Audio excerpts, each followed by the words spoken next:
Yes, students, let's start our discussion with chemical coordination and integration. तो हम इसमें testes and ovaries last topics पे पहुंच चुके हैं, जिसमें हम देखेंगे कि testes are found in males and ovaries are found in females.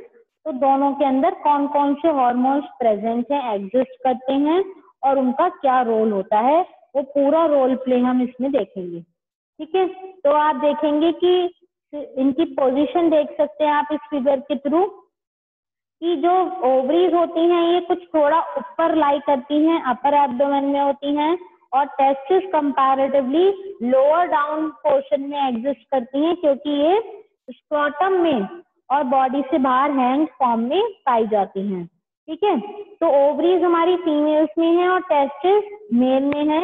Ovaries release female sex hormones and testis release male sex hormone. ठीक है, तो सबसे पहले हम डिस्कस करते हैं टेस्टिस के साथ। A pair of testis is present in the scrotal sac outside abdomen, abdomen के बाहर मेल इंडिविजुअल्स में। टेस्टिस के दो फंक्शन हैं, प्राइमरी सेक्स ऑर्गन भी और एंडोक्राइन ग्लैंड भी, दोनों का ही रोल प्ले करता है ये। तो टेस्टिस हमारी सेमिनिफेरस ट्यूब्यूल्स और स्टोमल या इंटरस्टिशियल टिश्यूज से बनी हुई है। लेडिक सेल्स को हम इंटरस्टिशियल सेल्स भी कहते हैं, which are present in the intertubular spaces. ये हमारे इंटरट्यूबुलर स्पेसेस में है।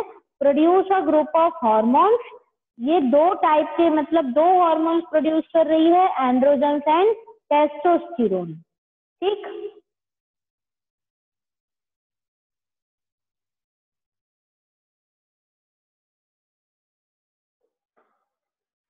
the interstitial cell of Leydig present in the intertubular spaces of the testis produce group of androgens, mainly testosterone। ठीक है, एंड्रोजन्स का जो ग्रुप है पूरा वो प्रोड्यूस करती हैं लेडिक सेल्स या इंटरस्टिशियल सेल्स, जिनको आप टेस्टोस्टेरोन कहते हैं, ग्रुप ऑफ एंड्रोजन्स को। तो एंड्रोजन के जो फंक्शन है, यानी टेस्टिस जो है, टेस्टोस्टेरोन एंड्रोजन का जो ग्रुप है उसका फंक्शन क्या है इंपॉर्टेंट, वो अब हम डिस्कस करेंगे। We have 6 points to discuss regarding function of androgens. Our first point is androgens regulate the development, maturation and functioning of male secondary sex organs। ठीक है, जो मेल के सेकेंडरी सेक्स ऑर्गन्स हैं, जो आफ्टर बर्थ अपने आप को प्यूबरिटी की एज पे डेवलप होते हैं, तो उन सबको डेवलप कराना, मेच्योर कराना और उनकी फंक्शनिंग कंट्रोल करता है androgen. Next one is they stimulate muscular growth. ठीक है, जो मसल्स की ग्रोथ है, जैसे बॉयज जिम करते हैं या वर्कआउट करते हैं, तो उनकी जो मसल्स की ग्रोथ है, बाइसेप्स ट्राइसेप्स फॉर्मेशन, वो सब कुछ एंड्रोजन्स के कंट्रोल में होता है। Next one is they control the development of male secondary और एसेसरी सेक्सुअल कैरेक्टर्स। जितने भी मेल के सेकेंडरी सेक्सुअल कैरेक्टर्स हैं, एसेसरी सेक्स कैरेक्टर्स हैं, वो सब कंट्रोल करता है androgen, like aggressiveness, low pitch voice. ठीक है, ये सारे कंट्रोल करना उसी का रोल होता है। They play a stimulatory role in the process of spermatogenesis, यानी स्पर्म फॉर्मेशन में उसको स्टिमुलेट करना, इंक्रीज कराना स्पर्म फॉर्मेशन को, वो भी एंड्रोजन का ही वर्क है। Next one is they act on the central neural system and influence the male sexual behaviour. Male का जो पूरा सेक्सुअल बिहेवियर है वो भी एंड्रोजन्स के ही कंट्रोल में है, और जो उनका पूरा न्यूरल सिस्टम है, नर्व्स का कंट्रोल भी एंड्रोजन्स के कंट्रोल में है। ठीक, they produce anabolic effects on protein and carbohydrate metabolism. उसकी पूरी मेटाबॉलिज्म को इफेक्ट करते हैं एंड्रोजन्स का, प्रोटीन और कार्बोहाइड्रेट की पूरी मेटाबॉलिज्म को कंट्रोल करता है एंड्रोजन। तो आप यहाँ देखेंगे, ठीक है, यहाँ पूरा हमारा आ गया एनाबॉलिक सिंथेटिक इफेक्ट, जितने भी आर्टिफिशियल इफेक्ट्स होते हैं उनको ये कंट्रोल करता है। Next is our ovary. ठीक है, फीमेल्स में हम ओवरी की बात करते हैं। तो ओवरी जो होती हैं ये दो टाइप के स्टीरॉइड हार्मोन्स प्रोड्यूस करती हैं, जिन्हें हम कहते हैं एस्ट्रोजन एंड प्रोजेस्टेरोन। ठीक, तो यहाँ हमारा एंड्रोजन है जो सारा रोल प्ले कर रहा है टेस्टिस में। ठीक है, और यहाँ पे हमारे 2 टाइप के हार्मोन है, oestrogen and progesterone.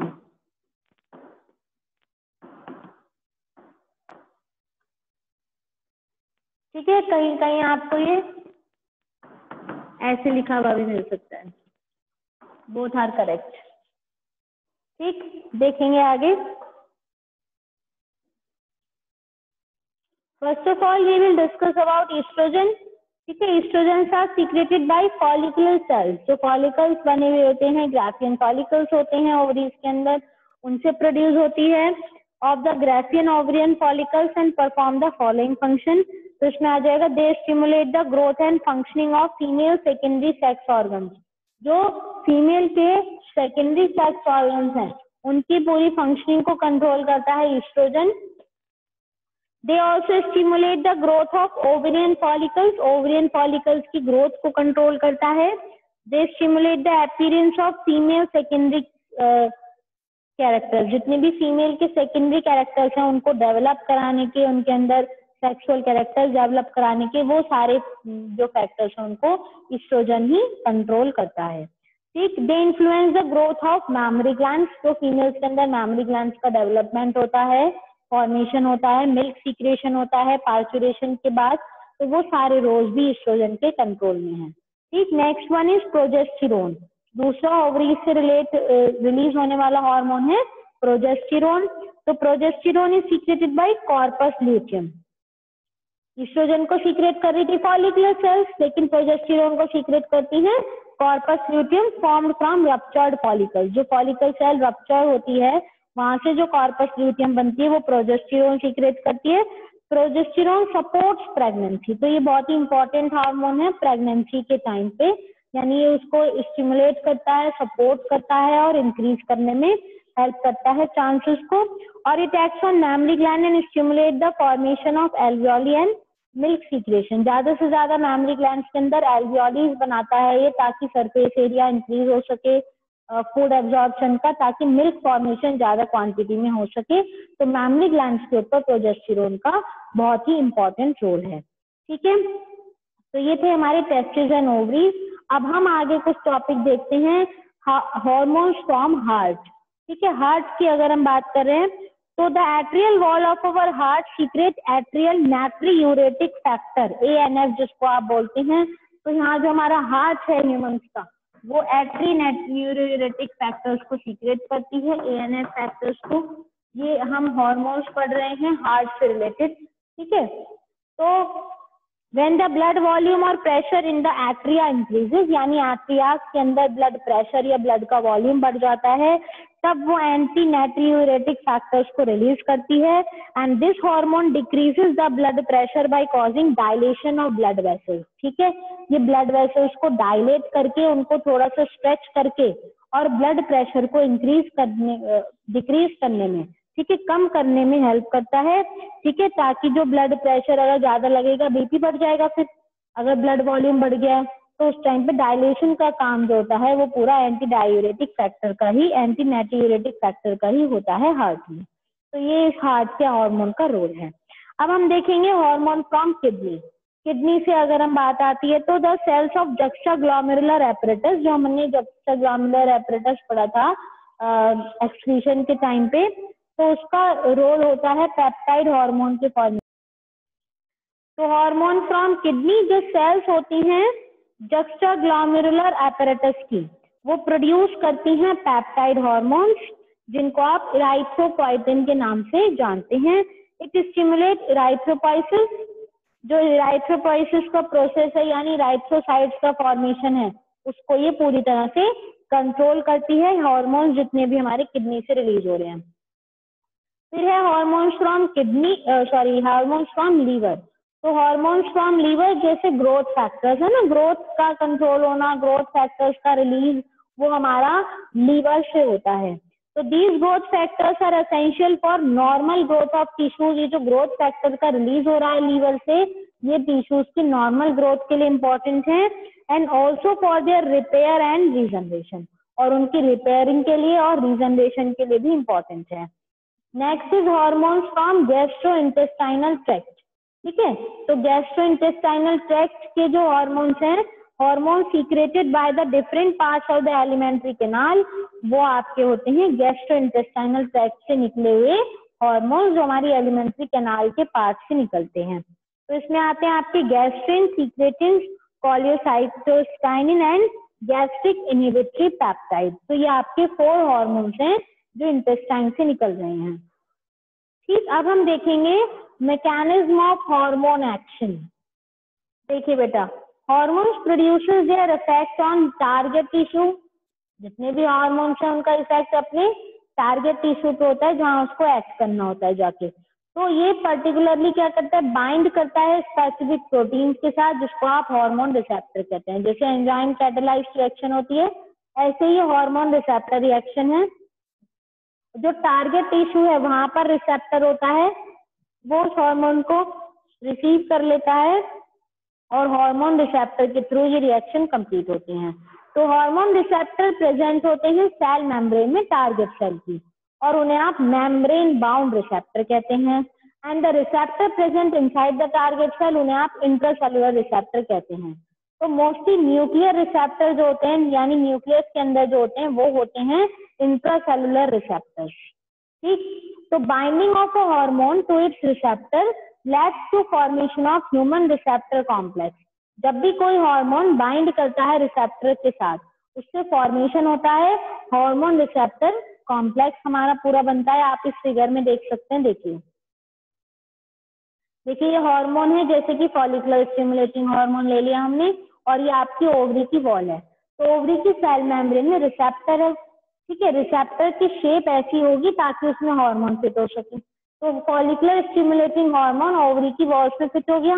Blue colour का जो हार्मोन है वो ओवरियन सेल मेम्ब्रेन में फिट हो गया। ये हमारा रेस्पॉन्स नंबर 1 हो गया। अब यहाँ से सेकेंडरी मैसेंजर का जनरेशन होगा, यानी साइक्लिक एएमपी पूरा चलेगा, Ca+2 आयन का प्रोसेस, फिर biochemical response and then physiological response के बाद ओवरीज की ग्रोथ होगी। हार्मोन रिलीज होने के बाद जब हार्मोन इसकी मेम्ब्रेन में पहुंच जाएगा, अटैच हो जाएगा, रिस्पॉन्स मिल जाएगा, उसके बाद ओवरी की ग्रोथ स्टार्ट होगी। तो each receptor to its is specific to 1 hormone only. हर रिसेप्टर का कोई एक हार्मोन होता है, इसलिए रिसेप्टर्स पर्टिकुलर स्पेसिफिक होते हैं। कोई भी हार्मोन कहीं पे भी एक्ट क्यों नहीं कर सकता, क्योंकि पर्टिकुलर हार्मोन का पर्टिकुलर रिसेप्टर है। तो हार्मोन रिसेप्टर कॉम्प्लेक्स का अपने आप में बहुत ही इंपॉर्टेंट रोल है। ऐसे इसीलिए हर जगह के अपने ऑर्गन्स के अलग अलग ग्लैंड्स के, एंडोक्राइन ग्लैंड्स के हार्मोन्स अलग अलग हैं, क्योंकि उनके रिसेप्टर्स अलग अलग बने हुए हैं। तो आप यहाँ देखेंगे अब hormone receptor complex formation leads to certain biochemical changes. बहुत कुछ बायोकेमिकल चेंजेस आ जाते हैं टारगेट टिश्यू में। टारगेट टिश्यू की जो मेटाबॉलिज्म है और जो फिजियोलॉजिकल फंक्शन है, इन्हें हार्मोन्स रेगुलेट कर लेते हैं। और केमिकल नेचर के बिहाफ पे हार्मोन्स को हमने 4 टाइप्स में डिवाइड किया है। First one is peptide, polypeptide and protein hormone, जिसमें आपके insulin, glucagon, pituitary hormone, hypothalamic hormones आ जाते हैं। ये सारे पेप्टाइड, पॉलीपेप्टाइड या प्रोटीन नेचर के होते हैं। ये आप इनकी नेचर के बिहाफ पे, केमिकल नेचर के बिहाफ पे हार्मोन्स के ग्रुप को याद रखेंगे। फिर है आपके स्टीरॉइड, तो कॉर्टिसोल, टेस्टोस्टेरोन, एस्ट्राडायोल,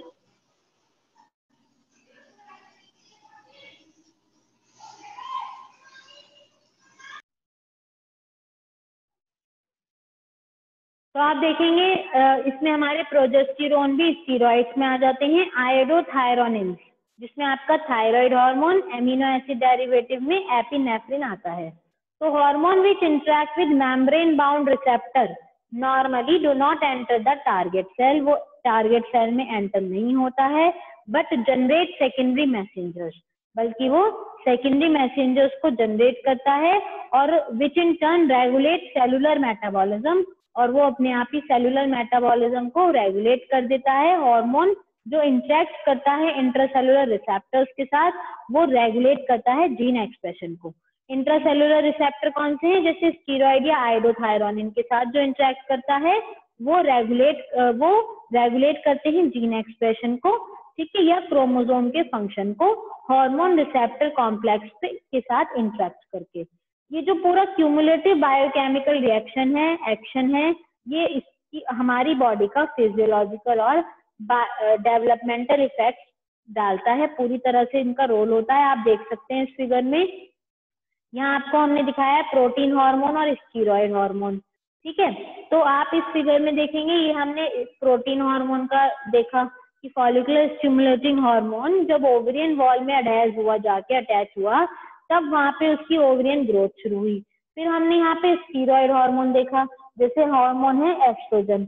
अभी हमने यहाँ पर ये पढ़ा था कि जो हमारे स्टीरॉयड हार्मोन है इसमें हमारा प्रोजेस्टेरोन और एस्ट्रोजन, कॉर्टिसोल, ये सारे हॉर्मोन्स आते हैं। तो हम इन्हीं की यहाँ पे बात कर रहे हैं कि तब जब ये यूट्रिन वॉल के अंदर एस्ट्रोजन गया तो इसने क्या किया, ये जो आपका न्यूक्लियस है, न्यूक्लियस के अंदर रिसेप्टर हार्मोन कॉम्प्लेक्स है, वहां ईस्ट्रोजन गया और इस ईस्ट्रोजन ने अंदर जाके पूरा फिजियोलॉजिकल रिस्पॉन्स क्रिएट कराया, टिश्यू ग्रोथ या डिफरेंशिएशन कराया और ओवरी के पास डीएनए का एक सेगमेंट गया इसी हार्मोन की वजह से, वरना ओवा में भी दोनों ही डीएनए के सेगमेंट होते, ठीक है। जैसे टेस्टिस से सीक्रेट होता है स्पर्म और उसमें एक डीएनए का सेगमेंट मेल का आता है और एक डीएनए का सेगमेंट फीमेल का आके तब दोनों की इंटर कॉम्बिनेशन से हमारा जो नया जायगोट बनता है वो कॉम्बिनेशन होता है मदर और फादर के कैरेक्टर्स का, वो यही रीजन है, ठीक है। तो हार्मोन का इन सारी मैकेनिज्म को कंट्रोल करने में बहुत ही इंपॉर्टेंट रोल